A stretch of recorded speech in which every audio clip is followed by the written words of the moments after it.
Hey y'all, hey, what's up? So listen, I came on impromptu because I just felt like this was something that I wanted to talk about. I posted it earlier asking why you keep taking money out of your savings account and then putting money in your savings account and then transferring it back. Like, I really want to know. So I asked the question, and of course I got answers, but now I want to talk about it live.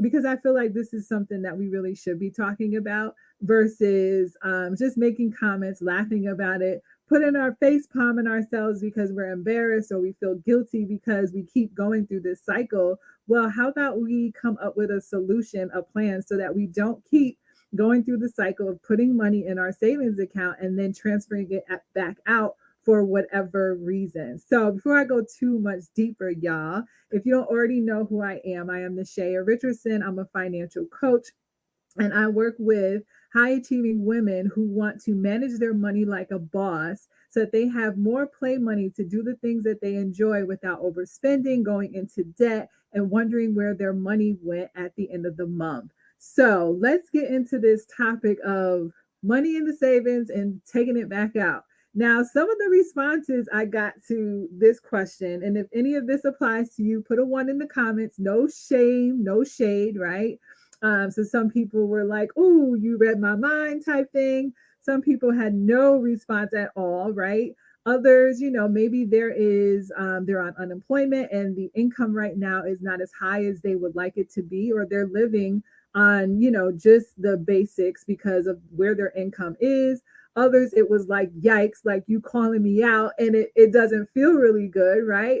Others say there is not enough income, and they're trying to grow their business as they are also working. And someone said something like, I don't have no sugar daddy to, build the bridge between when I need that money for when things come up. So let's talk about it all because I say excuses, excuses, excuses. If you don't like it, then maybe you should stop watching. But no, let's really talk about it, right? And when I'm talking about this, I'm not coming from a place of shame or judgment because I know what it feels like to be in that space where you really don't have enough money every month to save, right? You're living paycheck to paycheck and you have just enough to cover your needs. So, listen, I'm coming from the place of I totally understand where you are, right? But I also want to empower you. If you are in a space where you know that you have the money, right? You make the good money, which is, you're my client, right? You make the good money. Now you just need to know what do you do with that money that you have, and you're in this cycle of putting money in your savings account, and then every time you turn around, there's a reason that you have to take it out. Well, I'm going to give you some suggestions, right? And I want you to really think about this for yourself because one, sometimes we don't feel safe when we have money in our savings account because of our history or the way that things have happened to us, our experiences, and we keep reliving that. I remember talking to a client and we talked about saving, and they had gotten to a really good space where, they were keeping a minimum of $1,000 in their account. For them, that was a good space. And then all of a sudden, after we had stopped working together and I checked back in with them and we were talking and I said something about savings and they're like, no, I don't do that anymore. And I'm like, what happened? You were so good about keeping that money in there. It made you feel really secure and like had that confidence that you knew you had money in the event that something came up. What changed? And what came up for them was that every time they had money in their savings account, they felt, and this was their reality, that someone else would need the money. And that savings would go towards someone else's financial emergency. Well, that right there is something that we all need to take a look at and look at what are our boundaries that we have around our finances. How do we value ourselves? How do we feel about ourselves? And are we able to say no when we get into these type of spaces where we know, okay, I have my $1,000 in my savings account or whatever your number is, right? And we have family that are the people that say, okay, well, I know that Shaya always has it because she's the person that's savvy with money, or she's the one who has the good job, or she's the one who is responsible, right? And every time you build your savings, there is something that comes up or someone that needs something from you, and you feel obligated to help. And with that comes sacrificing your finances. So if any of that resonates with you, put a 2 in the comments. Because if that is you and that is your situation, I want you to take a moment, right? And get very clear on what are your boundaries around your finances and how you are willing to support and help others, right? Also, I want you to make a commitment to what are you willing to use your savings for? Because that's the part 2 of it, right? Is that we put money in our savings account with no clear plan of what it is that we're putting that money in there for. Now, for some people, they're only going to use that savings money in the event that they lose their source of income, right? Other people may say, well, that we're going to use it for that. And we'll also use it if we have, something in the house, breaks or the car, something happens with the car. Whatever your commitment is, get very clear on that so that when you're putting money in that savings account, you know that the only reason that you can touch that money is if it's one of those things. And when you commit to yourself, now more than likely you're going to stick with that. That's part 3 is a lot of times we don't want to make the commitment, because if we don't make the commitment, now it's easy for us to break it, right? Now we don't have to stick to our rules that we set for ourselves, because if we don't stick to them, now we have that disappointment, or oh man, like I said I was going to do this thing, and there it is again. I said I was going to do something and then I didn't follow through. That's you not trusting yourself. And I want you to take a moment and think about that. How many things have you committed to doing for yourself and you didn't follow through on it? Well, now that's trickling into your finances, because now you don't trust that you are able to save, right? It's safe for you to have money in your savings account, and you are capable of leaving it in there without having to touch it. And that's trickling into your finances. So take a moment and think about that. How many times have you said you were going to work out and you didn't, right? How many times did you say you were going to send that email and you didn't? How many times did you say that you were going to fill out that paperwork and send it off? How many times did you tell someone you were going to do something for them and you didn't, right? Now you can't trust yourself. And that is the same thing that's coming up in your finances. And then it trickles into everything, not just your saving. Now you don't want to stick to your budget or your spending plan that you set up for yourself. Now you don't stick to that debt management plan, because it's like, why? Why should I, right? I always let myself down. I never stick to my commitments for myself, right?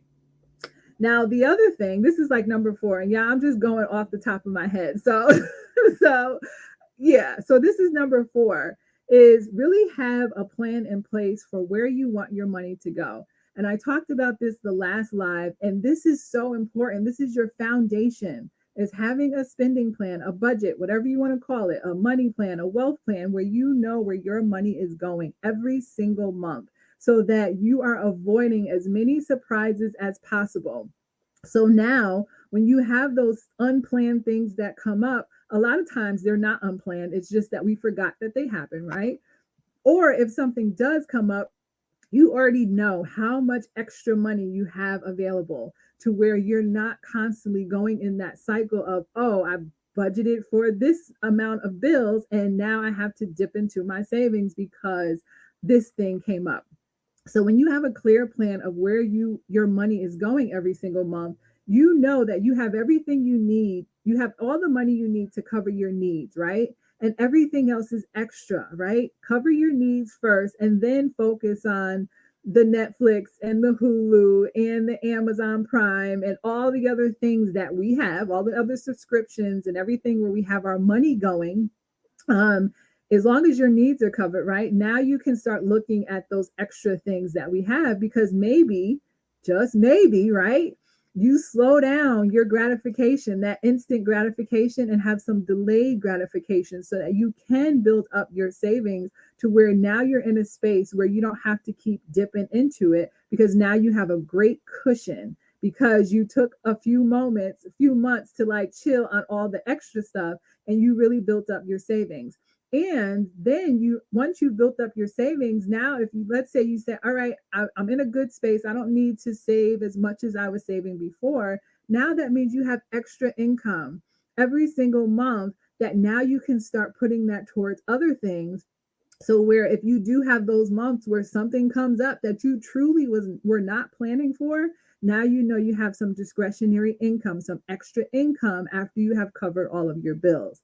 Now, for some of you, you're probably like, what? This is a lot. I don't know. This is overwhelming and it's too much, which is why you hire me as your financial coach, because that is what I'm here for, to bring the ease and the simplicity of all of this, because it doesn't really have to be complicated. We keep it super simple, right? KISS, right?